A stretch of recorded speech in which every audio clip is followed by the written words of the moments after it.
Hello student, नमस्कार। मैं Jagdish sir आप सबका यूसीपी मैथमेटिक्स क्लास में स्वागत करता हूं। तो आज हम क्लास 10th फिजिक्स के प्रकाश के परावर्तन चैप्टर को यहां पे डील करेंगे, देखेंगे कि क्या है प्रकाश का परावर्तन। इसको हम लोग अलग अलग सीरीज में करके देखेंगे, क्योंकि एक दिन संभव नहीं है, बड़ा क्लास हो जाएगा। इसलिए चलिए वीडियो को स्टार्ट करते हैं। तो यदि मतलब कि यहाँ पे देखा जाए तो प्रकाश के बारे में हम लोग परावर्तन को समझने से पहले कुछ प्रकाश के बेसिक तथ्यों के बारे में जानेंगे कि प्रकाश आखिर वास्तव में क्या होता है। तो प्रकाश जो हम अपने आसपास जो वस्तुओं को देख पाते हैं, मतलब दुनिया में जितने सारे वस्तु हैं सभी को देख पाते हैं, तो उसकी सहायता मतलब उससे प्रकाश की सहायता से हम लोग देख पाते हैं। मतलब कि हमारे पास नेत्र है, लेकिन नेत्र को प्रकाश चाहिए। जैसे आंख बंद कर देने से वस्तुएं दिखाई नहीं देती है, मतलब कि हमारे नेत्र के अंदर में प्रकाश प्रवेश नहीं कर पाता है, इसलिए हम नहीं देख पाते हैं।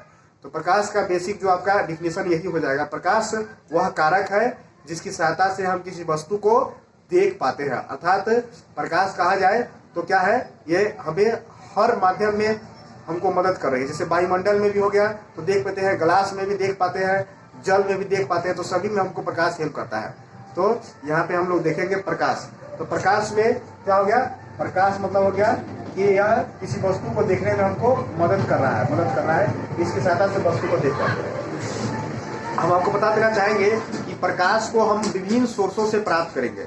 जहां से प्रकाश को प्राप्त हम करते हैं उसे हम लोग प्रकाश स्रोत कहते हैं, प्रकाश स्रोत। तो यहाँ पे प्रकाश स्रोत के बारे में हम लोग जानते हैं कि कहाँ से प्रकाश की प्राप्ति होती है। प्रकाश स्रोत मतलब ये दो प्रकार के आपको होंगे। एक तो आपको हो जाएंगे प्राकृतिक प्रकाश स्रोत, और दूसरा क्या हो जाएंगे, दूसरा होगा जो आपका हो जाएगा मानव निर्मित प्रकाश स्रोत। बेसिक पॉइंट पे हम लोग डिस्कस करेंगे।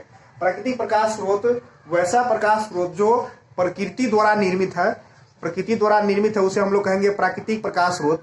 जैसे आप क्या हो जाएंगे, सूर्य हो गया, चंद्रमा हो गया, तारे हो गए, इत्यादि क्या हो गए, प्राकृतिक प्रकाश स्रोत हो गया।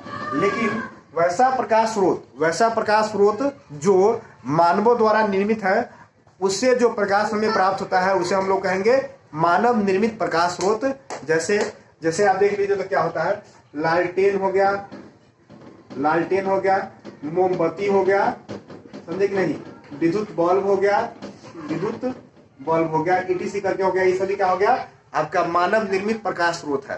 तो दोनों ही स्रोत जरूरी है, क्योंकि प्रकृति द्वारा जो निर्मित प्रकाश स्रोत है वह अपने समय से प्रकाश उत्पन्न करती है, और हमें अगर यहाँ पे 24 आवर 24 घंटा कभी प्रकाश की जरूरत होती है तो उसके लिए हम मानव विकसित है, तो उसके हिसाब से अपना डेवलप किया है, तो प्रकाश स्रोत बना लिया गया है। तो यहाँ पे क्या किया गया कि हम लोग जानेंगे कि प्रकाश कैसा कारक है। तो प्रकाश एक ऊर्जा का रूप है, मतलब प्रकाश को हम ऊर्जा के रूप में समझते हैं कि प्रकाश क्या है, ऊर्जा का रूप है। प्रकाश ऊर्जा है जिसे हम लोग विभिन्न रूपों में देख सकते हैं, प्राप्त कर सकते हैं उसे। जैसे आप मान लीजिए कि हमें विद्युत बल्ब हो गया, तो विद्युत बल्ब में क्या करेंगे, तो विद्युत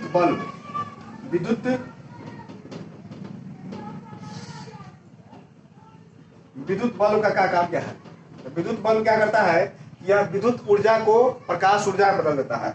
यह क्या करेगा, इलेक्ट्रिक ऊर्जा को किस में बदल देगा, प्रकाश ऊर्जा में बदल देता है। तो क्या करते हैं हम लोग, प्रकाश की प्राप्ति विद्युत से करते हैं। जैसे मोमबत्ती हो गया, तो मोमबत्ती को जैसे ही हम लोग जलाएंगे तो मोमबत्ती में जो रासायनिक ऊर्जा होता है वो कैसा बन जाता है, प्रकाश ऊर्जा बन जाता है।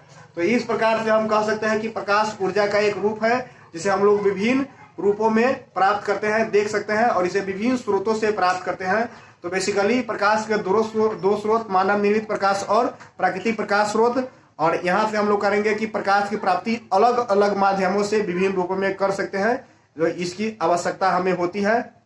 तो आगे का टॉपिक जो यहाँ पे हम लोग लेंगे कि प्रकाश के कुछ मुख्य तथ्य उनसे जुड़े हैं, उसके बारे में जानेंगे हम लोग।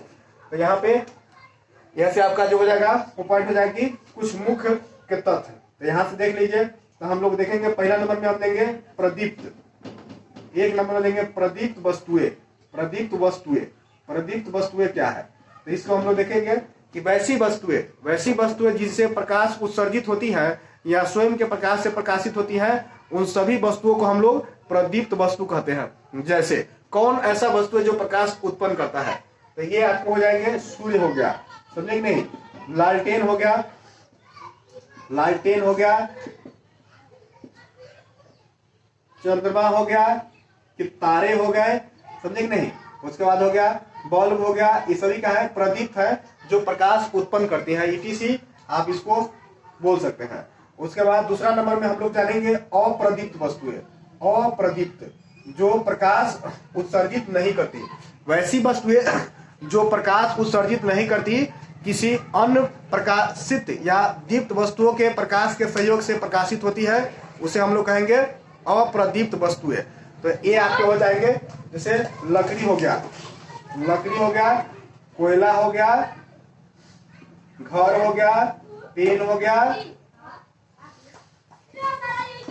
इटीसी करके हम कह सकते हैं कलम हो गया, इटीसी, ये सभी क्या है, अप्रदीप्त वस्तुएं हैं। लेकिन कुछ वस्तु ऐसे भी है जो प्रकाश के दृष्टिकोण से आपको दिखाई देंगे, जैसे जैसे मान लिया जाए कि पारदर्शी वस्तुएं, कि पारदर्शी वस्तुएं। अब ऐसी वस्तु क्या है, इसका मतलब क्या हुआ कि कोई वस्तु जिससे प्रकाश गुजर जाए, पूर्णतः प्रकाश गुजर जाए, वैसी वस्तु को क्या कहें हम लोग, पारदर्शी वस्तु। जैसे उसे हम लोग कहेंगे जल, जल से प्रकाश गुजर सकता है, वायु हो गया या कांच हो गया, इससे क्या होता है, प्रकाश गुजर जाता है। इन सभी वस्तुओं को क्या कहें हम लोग, पारदर्शी वस्तु है। लेकिन कुछ वस्तु ऐसे भी है जिसे प्रकाश न के बराबर गुजरते हैं, तो इसे हम लोग कहेंगे अर्धपारदर्शी, अर्धपारदर्शी, अर्धपारदर्शी वस्तुएं। जैसे हो गया रक्त हो गया, दूध हो गया, अलकतरा हो गया, ईटीसी वस्तुएं हैं जिससे प्रकाश न के बराबर गुजरती है, तो इसे हम लोग कहेंगे अर्धपारदर्शी वस्तुएं।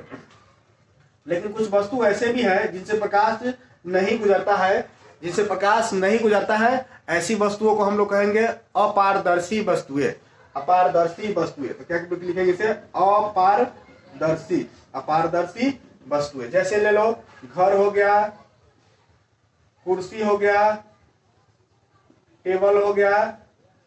अब ऐसी बहुत सारे वस्तु हैं जिनसे प्रकाश नहीं गुजर पाती है, तो ऐसी वस्तुओं को हम लोग क्या कहेंगे, अपारदर्शी वस्तुएं। तो ये प्रकाश से संबंधित कुछ वस्तुओं के बारे में हम इसमें जाने हैं।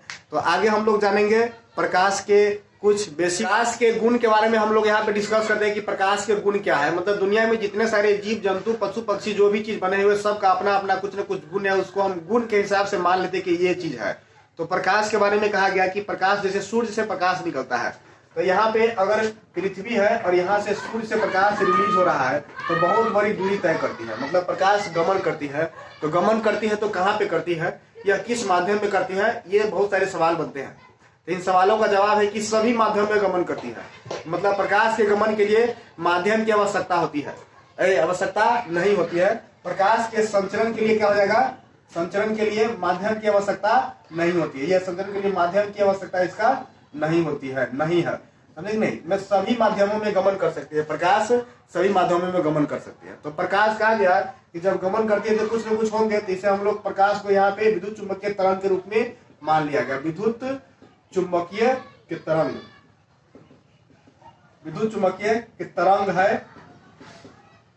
जब ये तरंग है तो यह अलग अलग माध्यमों में गमन कर सकता है, जिसे इसे हम लोग दूसरे भाषा में इसे अनुप्रस्थ तरंग भी कहेंगे, अनुप्रस्थ के तरंग भी कहते हैं। इसे क्या कहेंगे, अनुप्रस्थ के तरंग भी कहते हैं। तो ये प्रकाश का आपका दूसरा गुण हो गया। तो प्रकाश जब एक माध्यम से दूसरे माध्यम या अलग माध्यमों में जाती है तो वह अलग अलग घटनाएं प्रदर्शित करती है। उसके बारे में हम लोग आगे सीख लेंगे, तो जानेंगे। तो यहाँ पे हो गया, यहाँ से प्रकाश जब सूर्य से यहाँ की ओर आता है तो कुछ दूरी तय करता है, तो प्रकाश की कुछ न कुछ गति होगी। प्रकाश की गति होगी तो हम लोग यहाँ पे प्रकाश के चाल यहाँ पे मैक्सिमम मान लेंगे कि निर्वात में होगा। तो निर्वात में सबसे ज्यादा कितना हो जाएगा, 3 × 10⁸ मीटर प्रति सेकेंड। और प्रकाश हमेशा कैसे गमन करेगा, तो सीधी रेखा में गमन करता है, सीधी या सरल रेखा इसको बोल सकते हैं, सीधी या सरल रेखा में गमन करता है। नेक्स्ट आप हो जाएंगे प्रकाश के दिशा में जब कोई अपारदर्शी वस्तु आ जाए तो उसका आप लोग प्रतिबिंब या छाया बनते हुए देखे होंगे।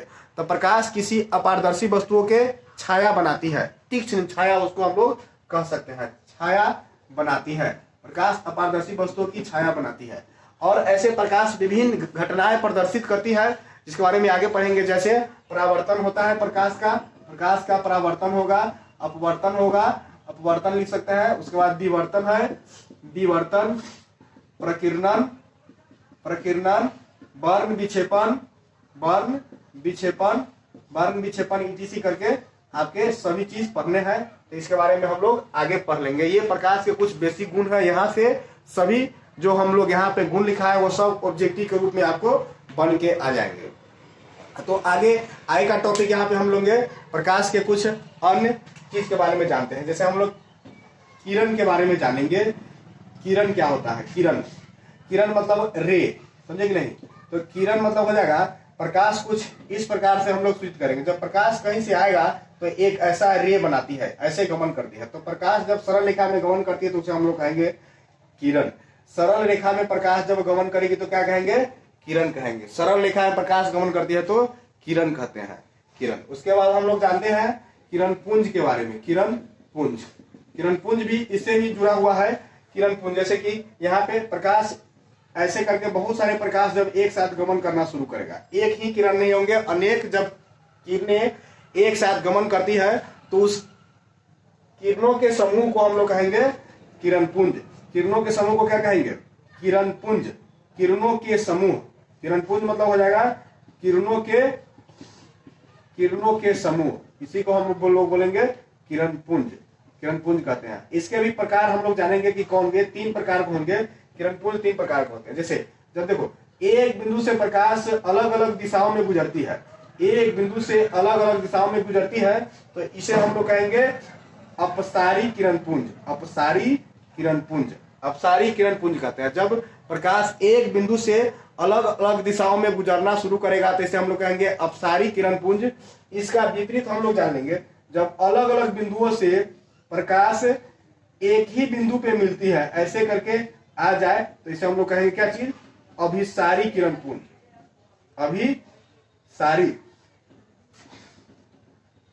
अभिसारी किरण पुंज। ये आपका ये पहला हो गया, ये दूसरा हो गया। तीसरा जो आपका हो जाएगा, तीसरा होगा समानांतर किरण पुंज हो गया। तो ये आपका हो जाएगा जब प्रकाश की किरणें एक दूसरे के समानांतर समान दूरी पे गुजरती है तो ऐसे किरणों को हम कहेंगे समानांतर किरण पुंज। तो ये कुछ प्रकाश के मुख्य बातें हैं जो